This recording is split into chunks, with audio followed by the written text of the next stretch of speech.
Hi, this is Mike Young with Noble Warriors. You're about to hear a message entitled Kitchen Table Apologetics, What Every Dad Needs to Know, presented by Chad Houchin. Chad is with Christian Counseling Associates. He's from Glen Allen, Virginia. This workshop was part of the Iron Sharpens Iron Men's Conference hosted by Noble Warriors at West End Assembly of God in Richmond, Virginia on Saturday, March 22, 2014. I pray the message will challenge and encourage you as you walk with Christ and lead your family. So, I like to do apologetics, and that's what I'm here to do today. I have a lot of material to get through, and we're starting probably a good almost 15 minutes later than I expected. So I gave you, everybody have the notes? Anybody not have notes? Okay. I have one right here. So this is the general outline on the front of just what I'm going to talk about today. And then on the back I have a nice book list for you. Okay, so if anybody have any questions about me or anything I've said so far, I'm going to dive right in. Okay. So one thing I want you guys to try to keep in mind throughout this talk is the question, who's waiting for your children? Raise your hands. How many people in here have children? Most of you. Okay, good. That's what this talk is for. It's not just apologetics, but it's for dads.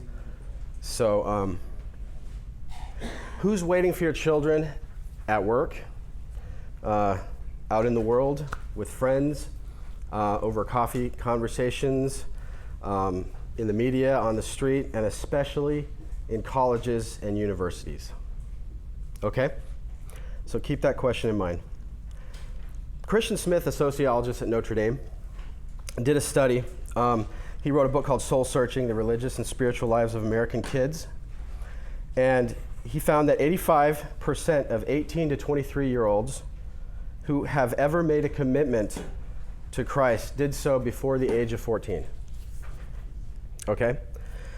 Another study coming out of sorry, my hands are cold. That's why I'm doing this. I'm just trying to warm up my hands. I'm not that nervous. I'm a little nervous, but I'm warming my hands up.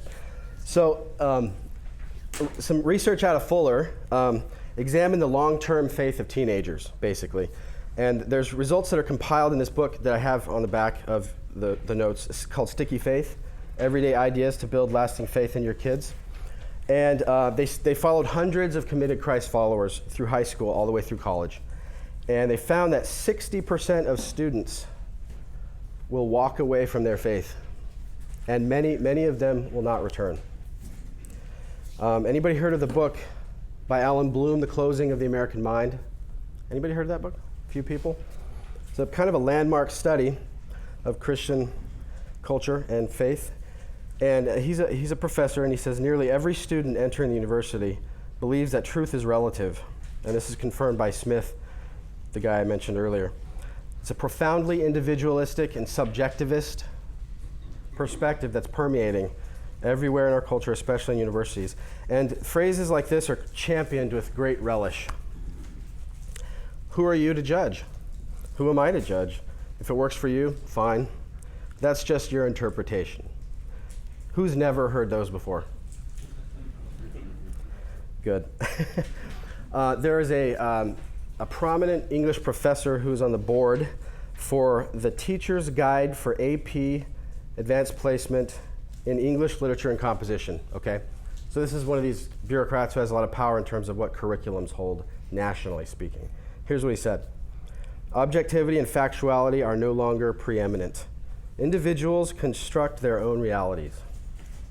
There is no objective truth. There are no facts about values or knowledge, but rather just language games. This is the madness. This is not what he said. I'm switching now. This is the madness of indoctrination in public education. So there's basically no destination. They just make it up as they go. We construct our own reality. And of course, this undermines our efforts in the home and the church for Christ. And we must continue to equip our kids against these ideas. There's a Barna Research Group. Some recent statistics. 64% of adults and 83% of teenagers said that moral truth depends on the situation that you're in. 19% of the adult population believes that the whole idea of sin is outdated. 51% believe that if a person is generally good or does enough good, he'll earn a place in heaven. So,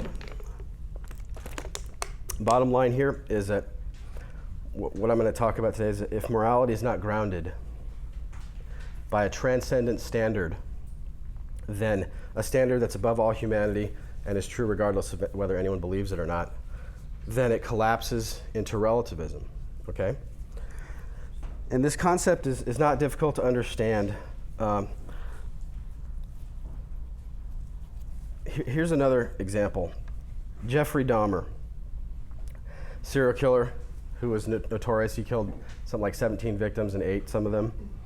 Understood the connection between God and morality. He was in an interview with, was it Dobson, I think, before he died. And Dahmer's father was there. So it was his father and son sitting there being interviewed.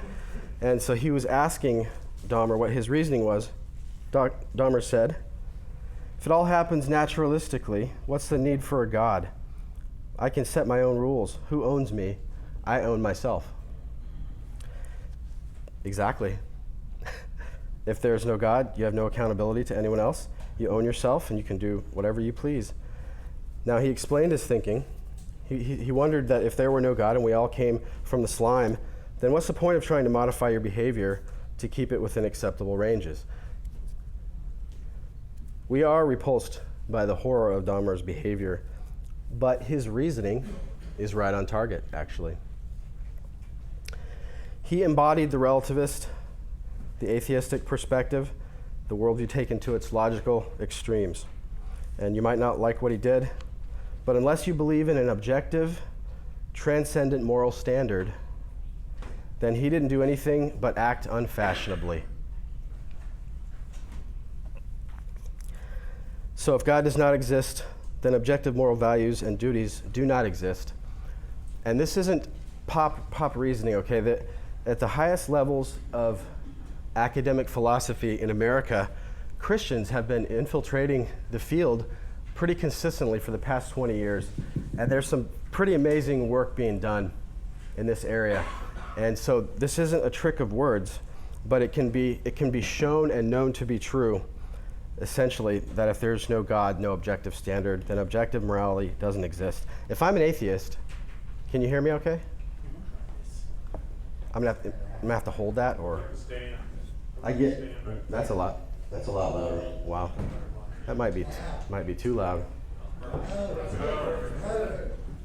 Okay, all right.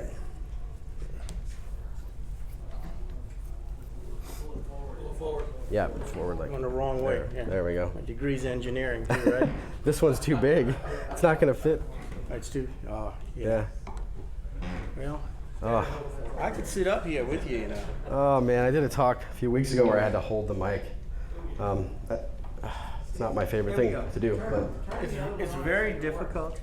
So what I'll do is I'm gonna hang out up here with you. No. You guys don't mind? you're not going to stand up here and hold the mic, are you? That's going to. I don't know. Yeah. Test. Go get the duck. This one. Okay, good. So we can. It was working. Test. Test. Excellent. Test. Oh, great. Here you go. I'll let you turn it off. Excellent. Very good. We'll put it right around up here, right over here. Right. Perfect. Yeah. That's gonna be great. Excellent. Good. Thank you. Much better. Hopefully it's better. Move it over here. So you get close to my face. Okay. All right. Good. All right. So bottom line is, if I'm an atheist and human life is just a product of chance, and ultimately has no real meaning, then it really doesn't matter ultimately if I was Hitler or Mother Teresa. And all things are permitted, and truly nothing is wrong or right. And if morality does not exist, then it's all just stuff. It's Hitler kind of stuff, Mother Teresa kind of stuff. So once again, I want you to ask the question, who's waiting for your children?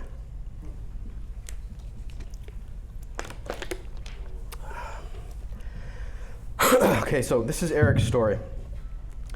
Eric loved going to church, and he grew up under the watchful eye of his parents. Like most kids, he loved the songs, his teachers, and he played with his friends. Even for a kid, church just wasn't just a social thing for Eric. He clearly remembered the summer of third grade during vacation Bible school when he gave his whole heart to Jesus. He was baptized shortly after. Jesus and the Bible weren't things you had to figure out or question for Eric. He had a childlike faith. He knew Jesus loved him. He would walk with him throughout his life. The Bible was the moral compass by which he would live his life. When Eric hit adolescence, his parents assumed he would continue to grow in the faith of his childhood.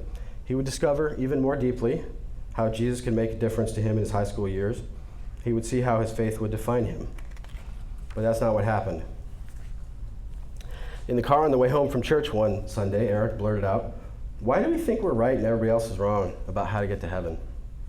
Over the coming weeks, his questions turned into, is it fair that God would send everyone to hell just because they don't know Jesus? And how do we know the Bible's real? Pretty soon he didn't want to talk much on the way home from church anymore, and he got agitated whenever someone would bring up faith in conversation. It all came to a head one day when his parents were asking him if he wanted to go to youth group summer camp, and he nonchalantly announced, "Mom and Dad, I think all that stuff like church and Jesus is fine for you, but I'm just not sure if I believe all that anymore." Here's what Nancy Pearcey said: "To face the challenges of a highly educated secular society, we must give them ways to defend against the major objections they are likely to encounter. A religion that avoids the intellectual task and retreats to the therapeutic realm of personal relationships and feelings will not survive in today's spiritual battlefield." Sorry, my mouth is very dry. In high school, here's what William Lane Craig said. Who's heard of William Lane Craig? Yeah? He's a pretty solid Christian philosopher, basically, and you could do worse than to read some of his stuff. He says, in high school and college, Christian teenagers are intellectually assaulted with every manner of non-Christian worldview, coupled with an overwhelming relativism. If parents are not intellectually engaged with their faith and do not have sound arguments for Christian theism and good answers to their children's questions, then we are in real danger of losing our youth. It's no longer enough to teach our children Bible stories and Sunday school stories.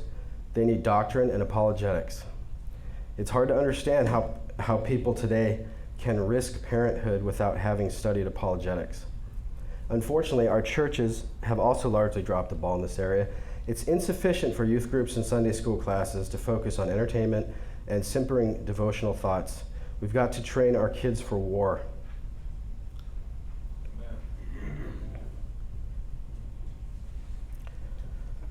We dare not send them out to public high school and university armed with rubber swords and plastic armor.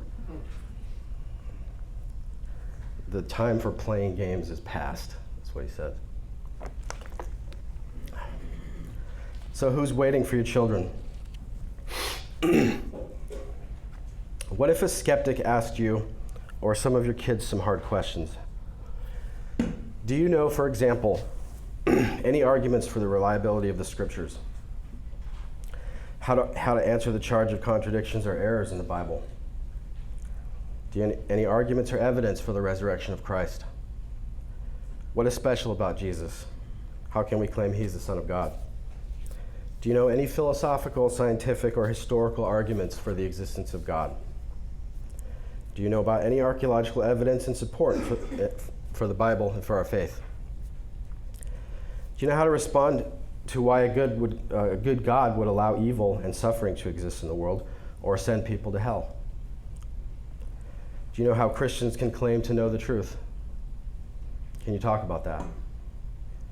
What about those in other religions or those who have not heard the gospel? Don't all roads lead to God? Who are you to judge? That's just your morality, your interpretation, true for you but not for me. Do you know how to answer allegedly scientific objections to our faith? What is intelligent design? What is fine-tuning? What is the anthropic principle? The principle of biogenesis, the second law of thermodynamics. Do you know how to answer charges of intolerance and exclusivity? What about macroevolution versus microevolution? How can Christians believe miracles are possible? What has Christianity ever done for us? And what about all the injustices done in the name of Christianity? Who's heard some of those? All right. To keep wetting my whistle. To be ignorant and simple now, C.S. Lewis said, not to be able to meet the enemies on their own ground would be to throw down our weapons and to betray our uneducated brethren and children who have under God no defense but us against the intellectual attacks of the heathen. Good philosophy must exist if for no other reason, because bad philosophy needs to be answered. So who's waiting for your children? J.P. Moreland has a great analysis of the crisis of our culture. He's a Christian philosopher who teaches at Biola University. And essentially this crisis is about who gets to define what truth and knowledge are, the nature of truth and knowledge, okay? Largely to blame is our culture's widespread embrace of naturalism and relativism. At their core, these philosophies claim to disprove and discard and overthrow common sense concepts of knowledge and truth. At the same time, the biblical worldview has been marginalized and held in contempt. And Christians have also been strongly influenced by these trends, resulting oftentimes in personal lives that often reflect the surrounding culture more than the way of Christ. And the church's transforming influence on society continues to wane. Now, naturalism and postmodernism are philosophical views that need answering precisely because they are so pervasive, and they are everywhere. And they are damaging to the value and pursuit of truth. They're lies that are obstacles to coming to faith. They claim that the follower of Jesus has no unique or indispensable knowledge to guide human beings into the life that, as Dallas Willard puts it, is life indeed. And these views dominate, make no mistake, they dominate nearly every discipline within academia. Who's waiting for your children? So why bother with apologetics? I've got 8 reasons here why we need it. First, we're commanded to, in 1 Peter 3:15, sanctify Christ as Lord in your hearts, always being ready to make a defense to everyone who asks you to give an account for the hope that is in you, yet with gentleness and reverence. Romans 12:2 says, and do not be conformed to this world, but be transformed by the renewing of your mind, so that you may prove what the will of God is, that which is good and acceptable and perfect. And finally, brethren, whatever is true, it says in Philippians 4:8, whatever is honorable, whatever is right, whatever is pure, whatever is lovely, whatever is of good report, if there's any excellence and anything worthy of praise, let your mind dwell on these things. 2, apologetics helps Christians in the knowledge of their own faith and deepen their relationship with God. Now, I can attest to this absolutely. I believe this. I believe that if apologetics had absolutely no evangelistic value and no value in terms of convincing anybody else of anything or refuting other worldviews, if it didn't have any kind of public value that way, it would still be incredibly valuable for building the faith of individual Christians. That I'm not trying to give you permission to just be a closet apologist and read a whole bunch and never go out and share with your neighbors, though. I don't think you should do that, and there are too many people, I think, who do that sort of stuff. So we'll talk a little bit more about that later. Number 3, apologetics is an attempt to keep people out of hell, essentially. It's also 4, to counter the bad image that Christianity has received in the media and culture. Scandals, media, academia, Hollywood. Negative opinions of Christianity are promoted everywhere, and increasingly so. 5, there's a persistent threat of apostasy in the church. What is apostasy? People leaving. People renouncing their faith. Kids, teens, young adults.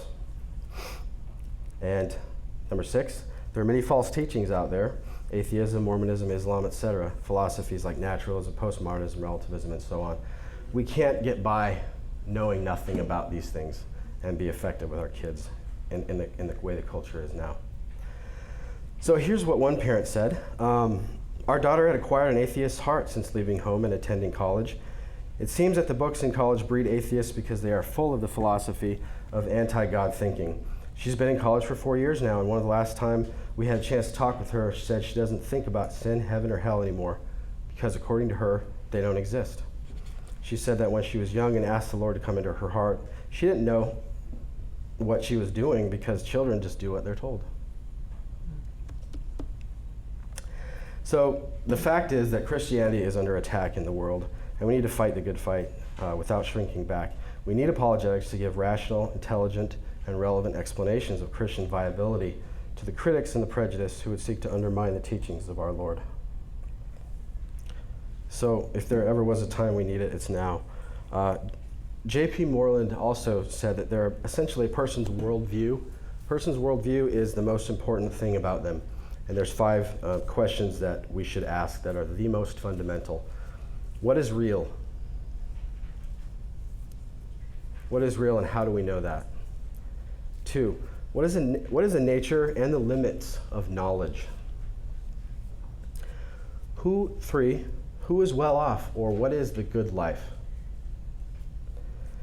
Who is a really good person? Number 4. And 5, how does one become a really good person? These are not just perennial questions, but they're millennial questions.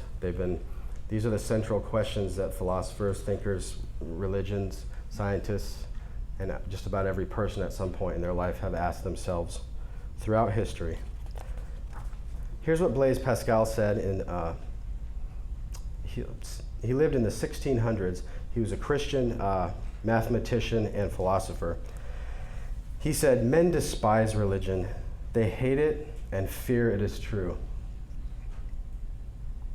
To remedy this, we must begin by showing that religion is not contrary to reason, that it is venerable, to inspire respect for it. Then we must make it lovable, to make good men hope it is true. We must prove it is true. Venerable because it has perfect knowledge of man, lovable because it promises the true good. So, why are kids and teens leaving the faith? This is the next section.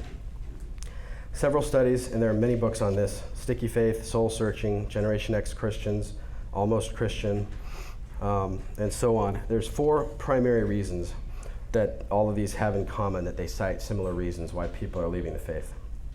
Number 1, they have a shallow belief system. Oftentimes the church just offers nothing more than sort of a moralistic, therapeutic deism. And in short, we've taught them that there's just a disinterested divine power who wants to give them personal peace and prosperity and help teens to be nice. The result is that there's a faith that cannot withstand the scrutiny of trials or intellectual questions, and parents and mentors have given teens oftentimes an anemic sketch of faith. A robust faith is often replaced by just a code of conduct. We do these things. We read our Bible, we pray, we go to church, and don't do those things. Watch the wrong movies and cuss or drink or have sex. Conduct replaces relationship with Christ. 2, so shallow belief system. 2, no room for doubt. Those who leave the faith oftentimes report they had questions and no one took them seriously. Church didn't answer them. Some cases they were just ignored or trivialized, and in other cases doubt was considered a sin and that was to be squelched. Questions varied from, why do bad things happen to good people? If God cared about me, then why do I feel so depressed, sad, lonely? Why do Christians not believe in evolution? Why does the Bible contradict itself? Why didn't God answer my prayer for my parents not to divorce? And so on. So children, teens need answers, and unfortunately they often get poor or false answers from Christians, and especially convincing ones from those outside the faith. 1, shallow belief system. 2, no room for doubt. 3, exclusive faith. Now, we have an exclusive faith. It's called the offense of exclusivity. Scripture makes no apologies for the centrality of Christ. In him there is no salvation, we know that. But this is a hard pill to swallow, and we need to be able to explain this to our kids in a way, in a culture that applauds tolerance and acceptance and open-mindedness. Claiming that Christ is the only way needs more than just a claim. A claim is not an argument. A claim is in need of an argument, and we need to be able to make arguments. People can make claims all day, And oftentimes they don't realize that just saying it or saying it again louder is not an argument. Okay? That's not an argument. You need to make a case, produce evidence and reasoning. All right? So, oftentimes in our culture, Christianity is equated with bigotry, racism, homophobia, sexism, and so on. And many well-meaning believers twist the truth out of fear into a club. And so that's how we sometimes bash those with viewpoints differently. We need to be able to reason carefully instead of just do that, or we're seen as kind of shallow. And Christianity doesn't need more. The world doesn't need more reasons to believe that Christians are anti-intellectual, I don't think. All right? So we have to be able to represent our faith other than in saying that it's, shallow, it's for flyover country, it's bigoted, it's racist, it's sexist, it's homophobic. Now, I'm not going to get into all those things, but the Bible supports. Well, anyway, you can do the Q&A later if you have questions about that. Bible clearly doesn't support homosexuality, so I'm not saying we need to change our minds about that. I'm talking about communicating with people and being able to effectively reach them. What were the first three? They leave because they have a shallow belief system. There's not room for them to doubt or question, and the faith is very exclusive, and it is such, but we're not able to communicate that to them in a way that's plausible and where it makes sense and where it's justifiable. 4, no answer for opposition. Okay, they don't have the answers when they reach out and find opposition. They're bombarded, okay, with secular, philosophical, and scientific oppositions to Christian belief all the time. And in science class, the teacher rails against anyone who believes in creation. Some philosophy professors announce at the beginning of class that they ask if there's any Christians to raise their hands, and they say, my job is to make you lose your faith before this class is over, okay? So when they're faced with opposition, they don't have, they're completely unprepared to provide a logical, coherent, well-examined, reasonable case for their belief in Christianity. And when they're faced with that opposition, they find that the answer is simple. You can't be a Christian and an intellectual. Faith and science are incompatible. And so guess who wins? Science. Who's waiting for your children? So here's the good news. The same research that I cited earlier, the guy at Notre Dame who wrote Soul Searching, Christian Smith, Kids in Transition, said there's something that some kids have that they call a sticky faith. And when they were faced with real life hardships and temptations and questions, their faith remained firm. And there's no silver bullet to developing these grounded kids, but there are some factors that they have in common. And I'm going to share those with you.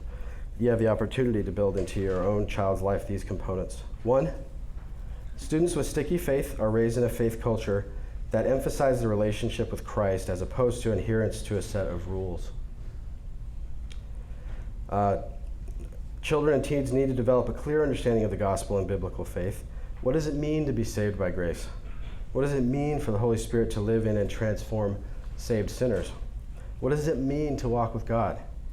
As parents, we have to evaluate whether or not our focus is on training them to adhere to a set of behaviors, do's and don'ts, as opposed to a relationship with Christ. We need to examine our own lives also with regard to that. 2, students with sticky faith are surrounded by an intergenerational faith community. So when teens were involved with other age groups, like teaching younger children at VBS or something like that, the more likely they were to keep their faith. Teens, conversely, who were more segregated from big church, didn't worship with older adults or whatever, were more likely to shelf their faith. And teens with fewer little significant caring adults didn't stick with their faith either. This underlies the need for mentoring and encouraging dialogue with other mature Christians. And the third thing is that the most important factor in each of the lives of teens who develop sticky faith is a parent who is willing to talk with them through their faith journey. This type of active parent doesn't just drop his kid or teen off at the church and say, fix her or teach her or him. He takes seriously the charge of being the primary spiritual developer of his child. We as parents must evaluate this. What we say with our mouths and our actions, who you are, not just what you say, obviously shapes your child's faith. Your children are like little walking recorders, and they're basically saying all the time to you, your actions are speaking so loud I can't hear your words.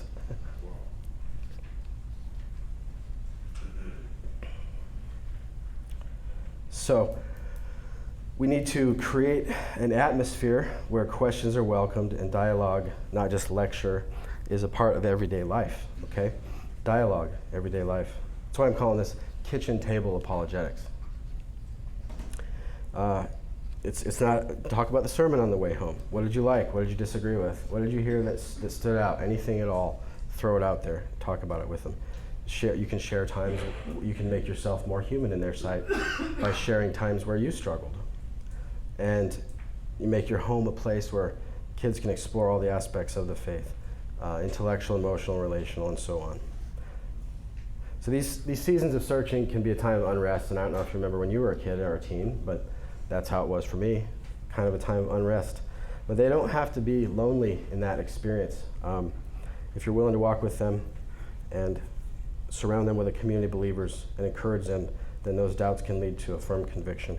We need to give our kids a vision for the future in the face of these intellectual and moral challenges, okay? When kids leave the safety of our homes and churches, they need a wake-up call now before they get one later from the world. We need to inoculate them, prepare them, so they won't be caught off guard. Because parents, we are the primary disciplers of our kids, okay? No one else will have a greater impact. Local church, children's and youth ministries, Christian educators and all that, they're allies, they're key partners, but they're not primary. So get with your kids, write down a vision statement for them. Have a shared vision. What do you want them to look like by such and such time, by the time they get out of 6th grade, by the time they get out of 8th grade? What do you want them to look like with regard to their knowledge, their virtue, their character formation, when they graduate from high school, when they leave your home, okay?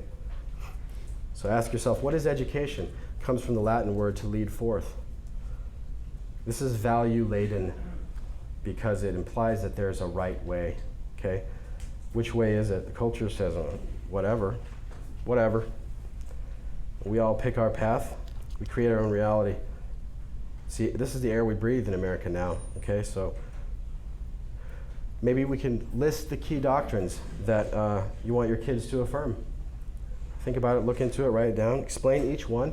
God, theism, his existence, his character, his plan, what he's done in history, scriptural support for each point.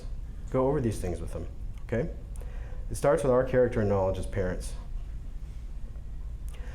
So now I'm going to get into some of the meat of postmodernism and naturalism and relativism.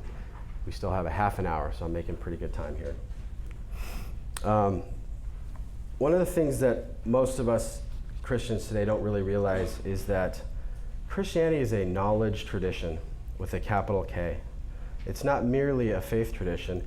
And furthermore, even what I just did is, I think, kind of illegitimate, pitting knowledge against faith.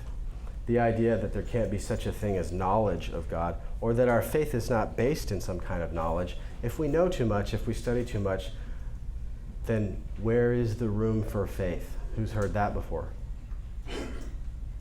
Nobody? Okay. Theology is about knowledge of reality, and faith has to have an object. The object is either the knowledge of God or God himself. When we decide to have, trust is a better word, I think. I think we should take faith, the word faith or leap of faith, out of our vocabulary because it has come to be meaningless. It's not because it's not a Christian term, but because the meaning of it has so changed that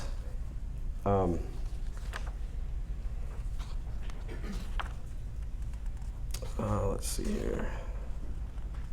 So I want to quote this. Greg Kokel is the president of Stand to Reason. He's an apologist based in Southern California.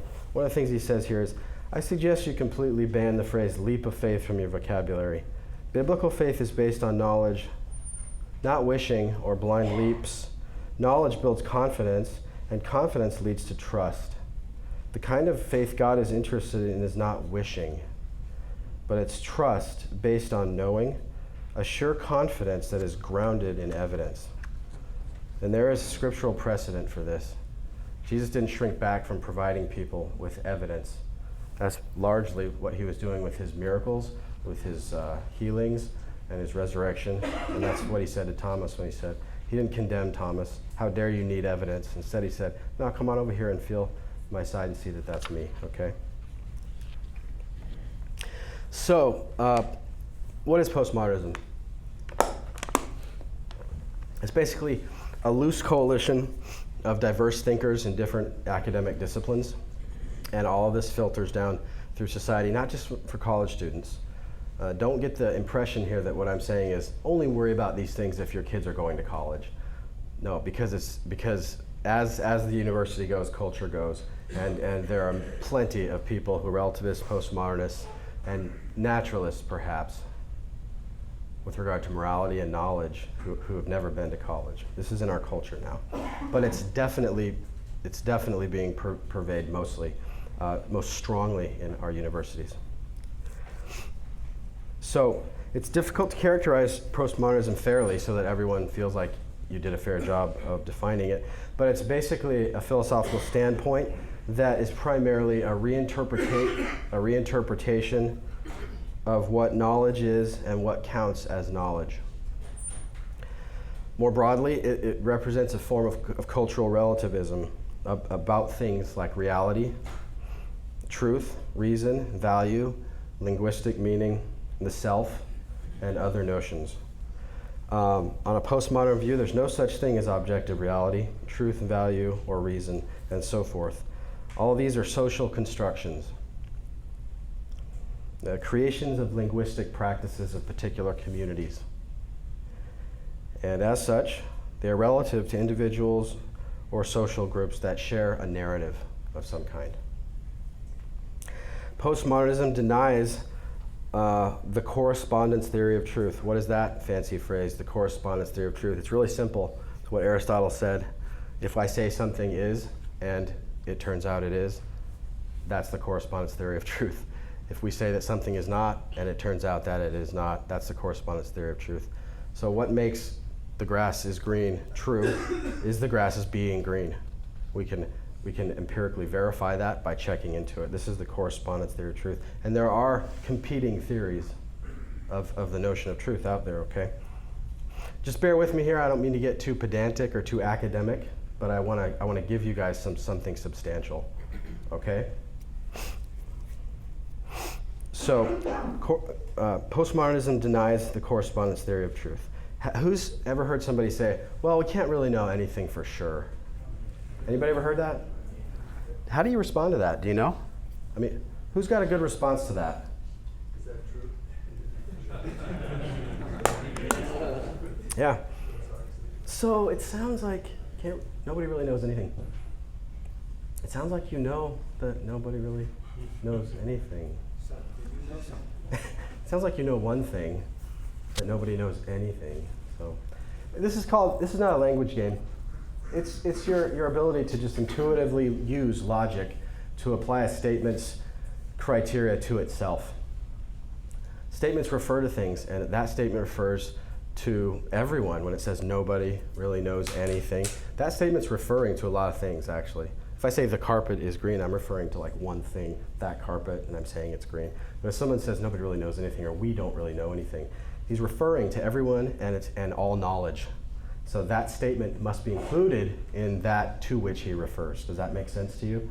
If the statement can't stand up to its own criterion, it's self-refuting, it commits suicide. It can't be true, it's necessarily false. So self-refuting statements are necessarily false.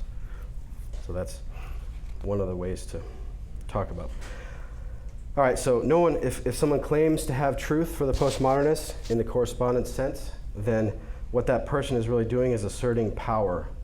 It's a power move over someone, and it victimizes other people who are judged not to have truth.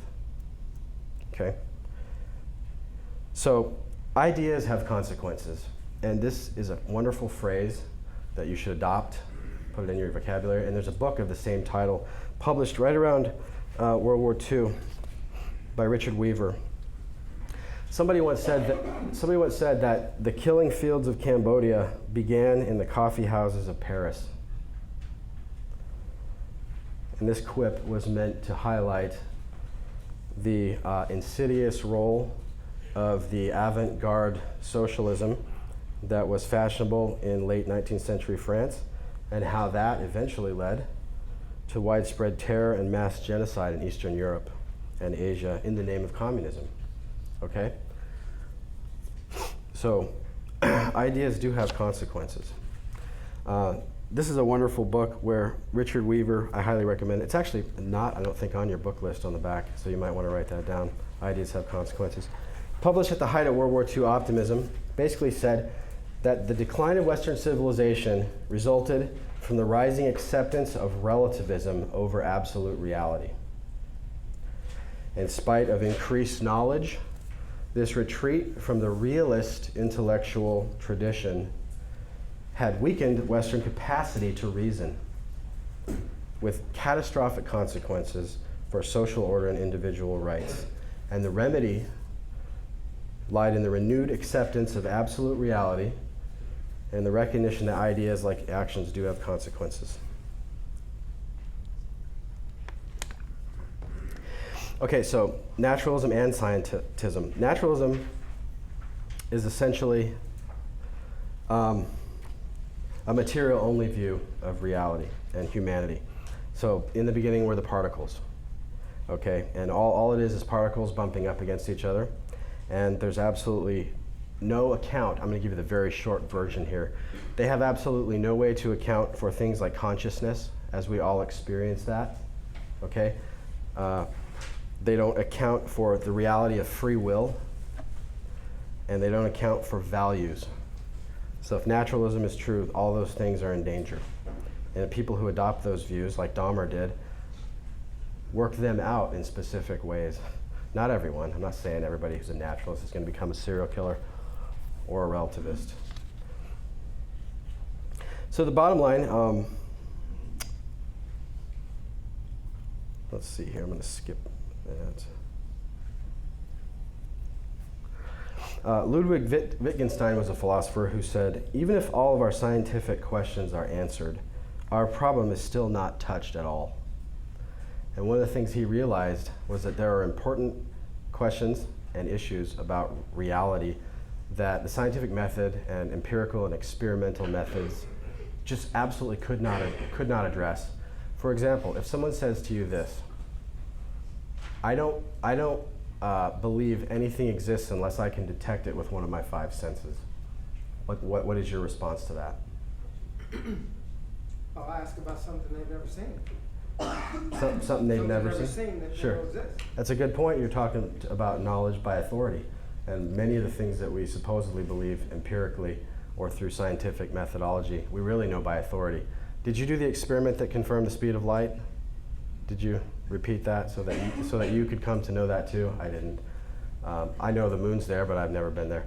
So that's knowledge by authority. There are a number of other things that we are aware of that if somebody says that to me, I don't believe anything exists unless I can detect it with one of my five senses. I might ask him, that thing that you just said to me, that thing that you just articulated to me, that thought that you just expressed to me, how did you become aware of that? Which one of your five senses made you aware of that thought that you were having? Did you detect your own thought with one of your five senses? I don't think so. I don't think so. So, all of your thoughts, everything you can introspect and detect, emotions, feelings, beliefs, thoughts, desires, every single one of those is inaccessible by the scientific method. It's accessible in a first-person way, in a special way by you. So, you're aware of your own soul. You're aware of yourself. Are you aware of your brain? I can tell you that I have a mind, but I couldn't tell you so much as whether I have a brain. I've never seen it, touched it, heard it, smelt it, felt it. Never detected my brain with one of my five senses. What's that? So it hurts every now and then. Yeah, my brain hurts right now. But no, I'm just kidding. All right, let's get through this here. What do they have in common, postmodernism and materialism? They both deny that there is knowledge beyond the five senses, and that religion or religious ideas, spiritual ideas of any kind, can be known to be true. They've marginalized Christianity in Western society. And so we've got two tiers, two levels. We've got knowledge and then speculation. That's why everyone tells us to keep spirituality, they pat you on your head. That's great for you, that religion that you have, Jesus and all that. Just keep that private, and don't you dare say that's true for everybody, or take that into the public square, okay?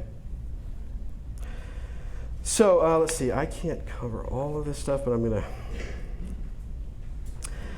the naturalist epistemology. Who's heard epistemology before? It's a fancy, $2 word in philosophy. It simply means, what is your theory of knowledge and how we get knowledge? It's about knowledge, epistemology. Your epistemology is that we can acquire knowledge by way of knowledge by acquaintance. I'm directly aware through my eyes of things, through my senses. Knowledge by authority, right? Knowledge by revelation. We know things because God told them. We couldn't have otherwise known them. So that's what an epistemology is. And here's the naturalist epistemology. Only what can be perceived by the five senses can be known, and scientism is its partner, and that is only what can be tested and measured in the laboratory can be known. Unfortunately, the concept, only what can be tested and measured in the laboratory can be known, can't be tested and measured in the laboratory. So therefore, we must not know that. Or it's just false and we know things in other ways. So every worldview owes an account. This is something I want you guys to take with you. The other worldviews owe an account of what they believe and about how things came to be and about how they know things too. So when you get challenged, you can turn back around and say, well, why do you ask that? Or, you know what? It doesn't really matter what I think about that. What's your view of that? And get them to defend it and express it, okay? And don't always be on the defensive with that. All right, so according to naturalism, history is directionless, purposeless. It's a series of event causation. And there is only one kind of causation, and that's event causation. From the level of the atoms and the molecules and particles on up, there is no personal causation. And in fact, there's no self, there's no soul, and there's no God on this view. And there are people in both science and philosophy who purvey this view right now increasingly. And so this is not some sort of an ivory tower conversation that's not relevant to our everyday lives, because ideas do have consequences. And think about who's waiting for your children, okay? Naturalism cannot explain things in terms of intrinsic value, okay? Something like intrinsic value, including the value of being rational. They can't defend that. They can claim it, but you would say, well, where does that value come from? And why should I hold it? Where is that written? What's the foundation for that? What's the basis of it? In a naturalistic world, everything came by chance and bumping of the particles into each other. Nothing has intrinsic value, okay?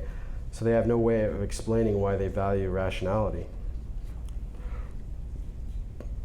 Physicalism is their view of the composition of the universe. That's called an ontology.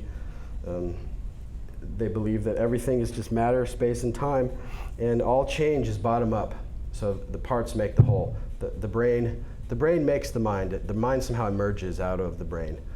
And philosophers of mind have argued successfully how the mind is so different, it has so many different kinds of properties that it cannot be identical to the brain. But that's something we could get into later. So there's things we can know. For example, like the laws of math and logic, our own desires and thoughts, that empiricism and scientism claim that we must not be able to know. And that's why they say you don't really know those things, or who really knows those things. Self-knowledge would be impossible on scientism, on this view. There's facts about the world that can't be explained if naturalism is true, but can be explained if God exists. One of the things and just bear with me here, is that there's a heat energy in the universe, okay? It's portrayed in something called the Coulomb cosmological argument. And basically the idea is if the universe is eternal itself and has been here forever, then the heat energy, since it's dissipating right now, would have been all used up already. We know that the stars are burning out, slowly but surely. I don't know how long it's going to take, but it's happening. So every star will become cold one day and the universe will experience heat death. The universe has an expiration date. Scientists know this. It's not something that we argue just from the Bible. It's not controversial. So what we're asking is, if the universe was eternal, then how come it didn't all burn out an infinite amount of time ago? It's winding down, but it's not wound down yet. Therefore, the universe began a finite amount of time ago. It sounds a lot like Genesis 1 and 2, right? The Big Bang is very compatible. The idea of the Big Bang is compatible with Genesis 1 and 2, and increasingly so. And if you go to Hugh Ross' ministry, Reasons to Believe, he has a lot of explanations for how that works. He's got PhDs in both astrophysics and theology. So he's good at explaining those things. All matter, time, space, and energy all came into existence in like a trillionth of a split second, a finite amount of time ago. And that's not just what Genesis 1 says, that's what cosmology says now, the current state of science. So it's kind of cool. I want to talk about relativism. Here's what Nietzsche said. All things are subject to interpretation, except that phrase apparently. But whichever interpretation prevails at a given time is a function of power and not truth. So Nietzsche, is that thing that you just said a function of power or truth? Or you want me to believe that that's true, but not? You see how they contradict? Nietzsche also said, if God is dead, all things are permitted. So he understood how relativism had consequences. Here's what Adolf Hitler said: I have freed Germany from the stupid and degrading fallacies of conscience and morality. We will train young people before whom the world will tremble. So moral relativism is a type of subjectivism, that truth is subjective. It's interpersonally relative. It depends on what you think. What do you think? Anybody been in Bible study, read the verse or passage, and they say, what does this mean to you?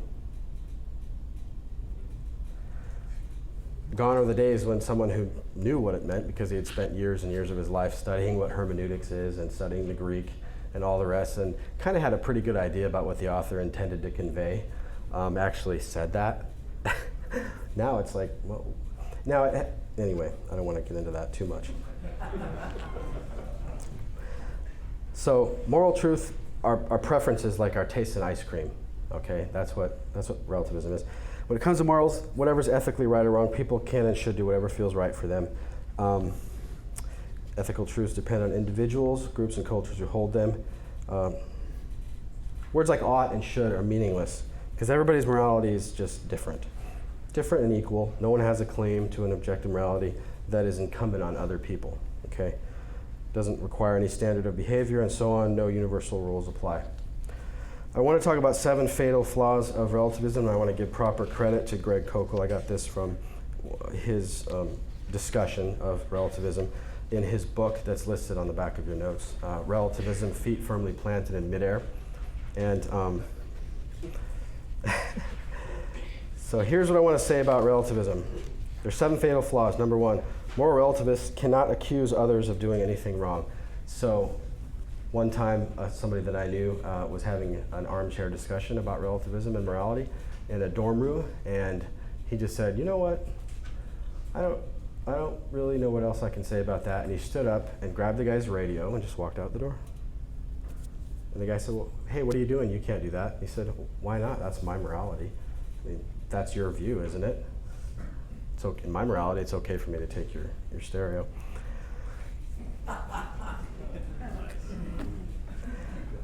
Relativism denies any such thing as wrongdoing, okay? So if it's all personal definition, you surrender the ability to make any judgment about right or wrong, the actions of others, no matter how offensive they are. Okay? Relativists can't rationally object to murder, rape, child abuse, torture, racism, sexism, or environmental destruction. If that's the perpetrator's personal moral understanding of what is right and good, then let it be. Second fatal flaw of relativism, they cannot complain, relativists, about the problem of evil. No such thing as right or wrong, and how can there be a good God with all of this evil and stuff in the world? See here. There's no such thing as right or wrong, but there's all this evil in the world such that you can bring a charge against God, right?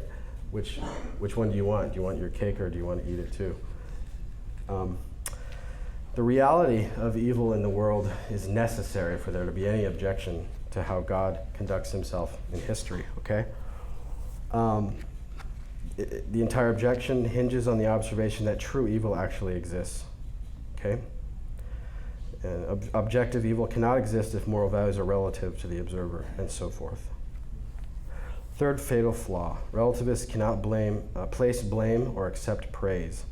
These phrases are meaningless. There's no external standard of measurement in terms of what should be applauded or condemned. Without absolutes, nothing is ultimately bad, deplorable, or anything else. It's just all stuff. Neither is anything ultimately good, honorable, noble, worthy of praise. They seek to avoid blame, and so relativists are often inconsistent, but they readily accept praise also. So, since morality is a fiction, relativists must remove the words praise and blame from their vocabularies to be consistent. Fourth fatal flaw, relativists can't make charges of unfairness or injustice. These concepts are incoherent, and the idea that people should receive equal treatment based on some agreed external standard. Relativists could never have participated in anything like a civil rights movement or anything like the improving of social conditions in any given society.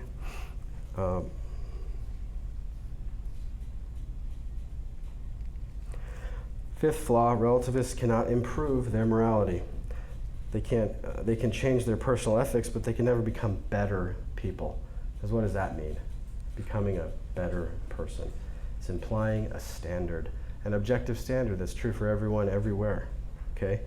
Can never get more moral. You can change, but you can't really improve. Improvement implies a standard.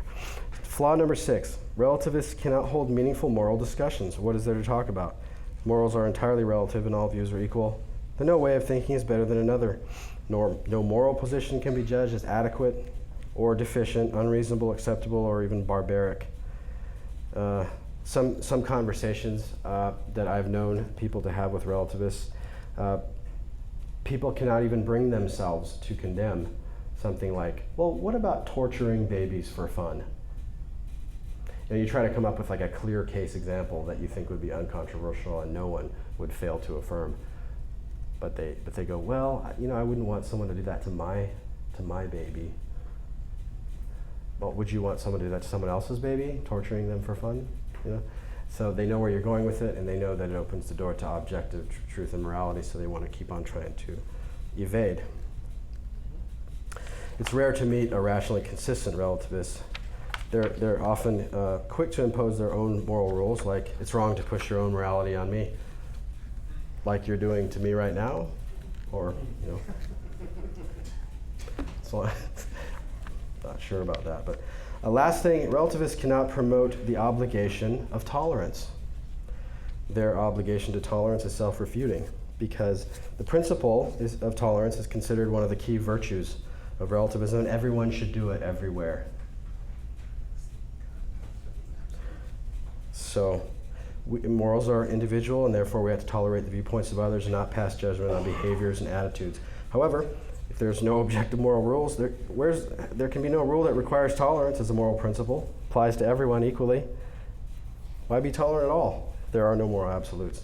They violate their own principle, and so on. Moral relativism is bankrupt. Moral relativism is a bankrupt idea. It's not a true moral system. It's self-refuting and it's hypocritical. It's logically inconsistent and irrational, and it seriously undermines simple practical examples. Okay, Only in a world in which moral absolutes exist can the principle of tolerance or any other make any sense. All people should respect the rights of others to differ in conduct or opinion. Okay, but what you're stating there is an absolute. So, I disagree with you. yeah, there's at least one, all right? So people are drowning in a sea of moral relativism today, and it destroys the conscience and so on. All right, so now last thing here. How does an ordinary Christian go about honing their apologetics skills? Well, it doesn't take years of seminary or college. It doesn't take a high IQ. It doesn't, just like every other facet of the Christian walk, it takes a little bit of discipline, and developing reasoning skills as a lifelong pursuit. And one of the things that I thought was very helpful, a mentor that I respect deeply said once that you need to conceptualize studying and study, time spent doing it, as a form of suffering. Christians know that we are called to suffer, right? Amen. Bible says that. And carry your cross and do things for the sake of your children and your own faith and other people, developing your mind and so forth. And so that it feels more noble. Like, I'm doing this, man, this is hard. I'm suffering for Christ. I mean, really, you can think about it that way. It's not such a bad way to go. So essentially, moral relativism is completely unlivable. What kind of a world would it be if it were true? A world in which nothing was wrong, in which the sociopath was the ideal. Because he just does whatever's right in his own eyes, right? Nothing is considered evil or good. Nothing is worthy of praise or blame. It would be a world in which justice and fairness are meaningless concepts. There would be no accountability, no possibility of moral improvement, no moral discourse. And it would be a world in which there is no tolerance. All right, so here's a few tips to get you started in honing your apologetic skills. Prepare, pick an issue, and then go on the offensive. How do you prepare? Well, you start to study. Unlike maybe some skills and things that you can acquire in this world, apologetics and theology and reasoning abilities, they're very hard to acquire without some kind of reading. Reading is one of the things. Reading doesn't solve everything. It's not a silver bullet, but it's definitely a good start. Get yourself Encyclopedia of Christian Apologetics by Norman Geisler. Go on Amazon. There are so many apologetics works out there nowadays on any given issue, and build a library. Pick one you want to discuss, something you feel strongly about, read up on it, have conversations with people, and so on. So Proverbs 22:20 through 21 says this: "Have I not written to you excellent things of counsel and knowledge, to make you know the certainty of the words of truth, that you may correctly answer him who sent you?" That's it. That's my talk. I trust this message has provided practical encouragement to you in your journey with Christ. Please visit noblewarriors.org to learn more about how Noble Warriors works to help churches reach and build men. God bless you, friend.